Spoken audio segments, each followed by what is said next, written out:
maxay kaga duwan tahay ciidankii madaxaawa joogay iyo doola waxa lagu dhibaatada loogu geystay maxay maanta madaxaawa ku mutaysatay in la burburiyo oo xabadi ka taagan tahay oo dhibaatada halka ay gaarsatay maanta maxay ku mutaysanaysaa madaxaawa maxay ku mutaysatay ciidan baa jooga difaacoodayna ku jiraan degmada oo dhan waxaan u malaynayaa ciidan baa jooga waa daraawiish Soomaaliya ciidankaas iyo boolis iyo nabad sugid Jubbaland maanta lama oran karo ciidan xoogga dalka Soomaaliyeed baa jooga oo ka hawlgala waxaa maanta wadankii uu maraya dhul xor ah oo shabaab lagu xoreeyay oo dhowr iyo 10 sano nabad ahaa oo aan shabaab ku jirin in maanta dawladda Soomaaliya ciidankeeda intii la daabulo ciidankii Turkiga lagu soo tababaray Maraykan tababaray cid waliba tababarisay intii la qaaday in la yiraahdo deegaanada lagu xoreynayo maanta waxa mar walba talada ugu celinayaa fadlan isdhageyso adigu intaas kugu filan adigu isdhageyso inta maanta warkaaga la celinay adigu isdhageyso wandey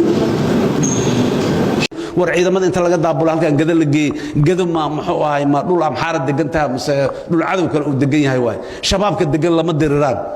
dadka inay caburiyaan u joog inta ka daabul xagga geey kuwa kala Soomaali ku dil inta ka qaad xagga geey xamar jidkiisu ku soo baxay warbaa ilaahay yaqaan mushkiladii loo dhisay inay wax ka qabtaan Soomaha war shantii sano la soo dhaafay yaa wax ka qabtay wiilasheen waa dhintaan maalin kasta waana dhiig baxaan laakiin hoggaan xumo iyo maamul xumo iyo wixii loo oy lahaayeen ay u dhaarteen u taagnaayeen in aadayna wax kale loo adeeyo war annaga bas waaya dadkan farta gaarta markaan ka bacdiye yaan qarax laga sugin inay qarxaan yaan laga sugin mugay qarxaan qarxi maray qarxeen 30 sano ugu qaadatay mar kale yaan lagu qarxin dadkan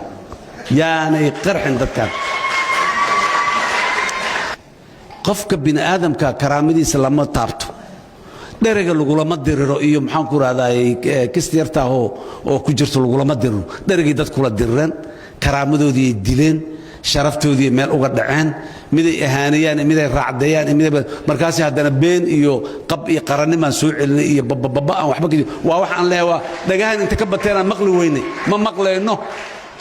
inaad dadka ahaaneeyo haysiin oo duleeyo haysiin oo dhaqaalaha iyo dherega aad kula dirirsantihiin oo shaatigooda cad inuu iyo madaxooda inuu kor ahaado aad kula dirirsantihiin yaan u jeednaahan arkaynaa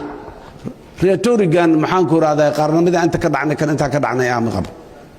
mar walba mas'uul waaye mas'uuliyad ummadeed mustawa kasta joogto qofka lagu aaminayo هلا في قضالها لو أخريه قف ما هذا ولا شيء ما أنت كل شيء اللي سينه يقف كم وصار ده شيء وقف سوجري صدق سنة أفرت سنة كنت سنة قاركود ويا لا واي نلش